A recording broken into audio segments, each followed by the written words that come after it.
তার পিতার নাম ছিল জানকীনাথ বোস, তোমরা জানো। মাতা প্রভাবতী দেবী। পিতা জানকীনাথ বোস তদানীন্তন একজন বিখ্যাত ব্যারিস্টার ছিলেন। তিনি তার ছেলেকে নেতাজি সুভাষকে সেভাবে তিনি মানুষ করতে চেয়েছিলেন, সেভাবে তাকে মানুষ করেছিলেন। মাতা প্রভাবতী দেবী অত্যন্ত মহীয়সী মহিলা ছিলেন।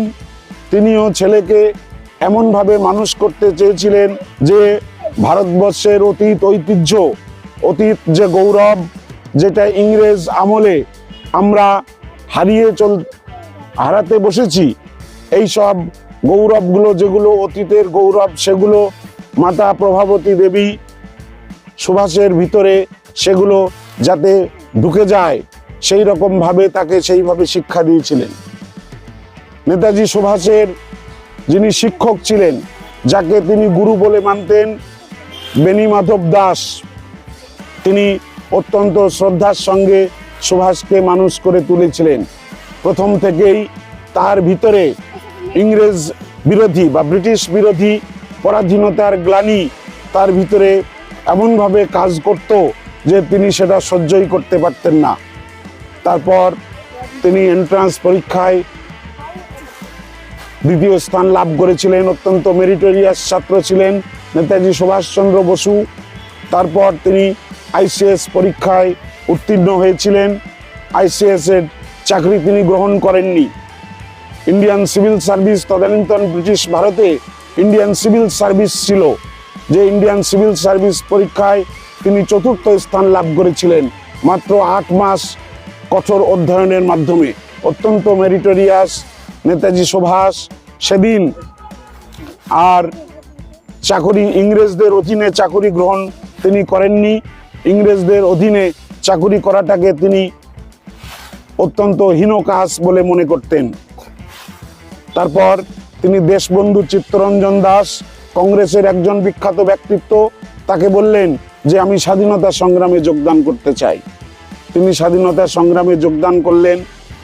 তারপর কলকাতার মেয়র হলেন। তারপর 1938 এবং 1939 হরিপুরা কংগ্রেস এবং ত্রিপুরী কংগ্রেসের তিনি সভাপতি নির্বাচিত হয়েছিলেন। এত জনপ্রিয় ছিলেন যে ত্রিপুরী কংগ্রেসে গান্ধীজির মনোনীত পট্টবী সীতারামাইয়া তাকে সভাপতি পদে তিনি প্রার্থী করেছিলেন গান্ধীজি। এত জনপ্রিয় ছিলেন তিনি যে নেতাজি সুভাষ এই পট্টবী সীতারামাইয়াকে পরাজিত করে তিনি পুনর্বার 1939 খ্রিস্টাব্দে ত্রিপুরী কংগ্রেসে সভাপতি নির্বাচিত হয়েছিলেন। সেই সময় ওই সভাপতি নির্বাচনকে কেন্দ্র করে মহাত্মা গান্ধী একটা কথা বলেছিলেন, পট্টবীর পরাজয় আমার পরাজয়। এই কেন্দ্রিক মহাত্মা গান্ধীর সঙ্গে তার একটু মতবিরোধ হয় নেতাজি সুভাষের। তারপর তিনি ফরওয়ার্ড ব্লক নামে একটা দল গঠন করেন 1939 খ্রিস্টাব্দে। ইচ্ছা ছিল যে দেশের যুবকদেরকে এককাট্টা করে ব্রিটিশদের বিরুদ্ধে স্বাধীনতা সংগ্রামে অনুপ্রাণিত করা। সেইভাবে তিনি ফরওয়ার্ড ব্লক দল গঠন করেছিলেন। তারপর তোমরা জানো 1939-এ দ্বিতীয় বিশ্বযুদ্ধ শুরু হলো। ব্রিটিশদেরকে এখান থেকে তাড়ানোর জন্যে আমরণ সংগ্রাম তিনি শুরু করলেন এবং কি করে ব্রিটিশদের এখান থেকে তাড়ানো যায় সেই জন্যে তিনি ব্রিটিশ বিরোধী অক্ষ শক্তির সঙ্গে যোগাযোগ করলেন। প্রথমে তিনি বার্লিন গেলেন। 1941 খ্রিস্টাব্দে তিনি ব্রিটিশ পুলিশ ফোর্স তাকে গৃহবন্দী করে রেখেছিল। এক কাবুলিওয়ালার বেশে তিনি বাড়ি থেকে বেরিয়ে যান, গিয়ে তিনি বিদেশে পাড়ি দেন। বার্লিনে চলে যান, বিভিন্ন দেশ ঘুরে তিনি আবার আটলান্টিক মহাসাগরে সাবমেরিনে করে ডুবোজাহাজে জাপানে যান। যে এভাবেই তিনি চেয়েছিলেন ব্রিটিশদেরকে এখান থেকে তাড়ানোর জন্যে দ্বিতীয় বিশ্বযুদ্ধ চলাকালীন। তারপর 1945 খ্রিস্টাব্দে যখন তাইহোকো বিমানবন্দর থেকে তিনি মাঞ্চুরিয়া যাবার উদ্দেশ্যে যাত্রা করেছিলেন, তারপর তার বিমান আকাশে শোনা যায় যে ক্র্যাশ হয়েছিল, ধ্বংস হয়ে গিয়েছিল, তাই তিনি সম্ভবত মারা গিয়েছিলেন, এটা প্রচার করা হয়। কিন্তু আমরা ভারতবাসী, আমরা যেহেতু তার মৃত্যুটা একটা রহস্য রয়ে গিয়েছে, আমরা কখনো তিনি মারা গেছেন এই কথা মেনে নিতে পারি না।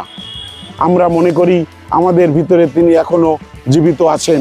যেভাবে তিনি তার জীবনের শেষ দিন পর্যন্ত যেভাবে ব্রিটিশদের তাড়ানোর জন্যে তিনি যেভাবে আমরণ সংগ্রাম করেছিলেন, সেটা আমাদের ভিতরে সেই সংগ্রাম, সেই অন্যায়ের বিরুদ্ধে আপসহীন সংগ্রামের যে ধারণা, বা সেটা যাতে আমরা যাতে অনুপ্রাণিত হতে পারি, আমাদের ভিতরে সেই অন্যায়ের বিরুদ্ধে আপসহীন সংগ্রাম, পরাধীনতার বিরুদ্ধে আপসহীন সংগ্রাম, তার যে এই মূল মন্ত্র, তা আমাদের ভিতরে অনুপ্রাণিত হোক, এটাই আমরা চাই। তার বিখ্যাত কথা জয় হিন্দ, যেটা তিনি তার আজাদ হিন্দ বাহিনী গঠন করে যিনি তার সৈনিকদের এই স্যালুটেশন বলেছিলেন যে জয় হিন্দ, সেটা এখনো স্বাধীন ভারতবর্ষে এই জয় হিন্দ কথাটা আমাদের কর্নিশ হয়ে, জাতীয় কর্নিশ হিসাবে এখনো পালন করা হয়। তা আমরা এখন স্বাধীন হলাম, কিন্তু আর নেতাজিকে পেলাম না। নেতাজির সেই আদর্শ আমাদের ভিতরে অনুপ্রাণিত হোক। তোমরা ছাত্রছাত্রী, তোমাদের হৃদয়ে নেতাজির যে মূল মন্ত্র, সেটা অনুপ্রাণিত হোক। তোমরা তাকে বরণ করতে শেখো, তাকে স্মরণ করবে।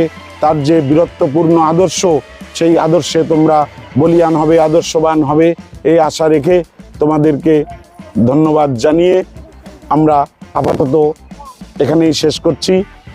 নেতাজি সুভাষচন্দ্র বসু কি, নেতাজি সুভাষচন্দ্র বসু কি, 23শে জানুয়ারি কি, 23শে জানুয়ারি কি, নেতাজি জন্ম জয়ন্তী কি, নেতাজি জন্ম জয়ন্তী কি, 23শে জানুয়ারি কি, নেতাজি সুভাষচন্দ্র বসু কি, নেতাজি সুভাষচন্দ্র বসু কি।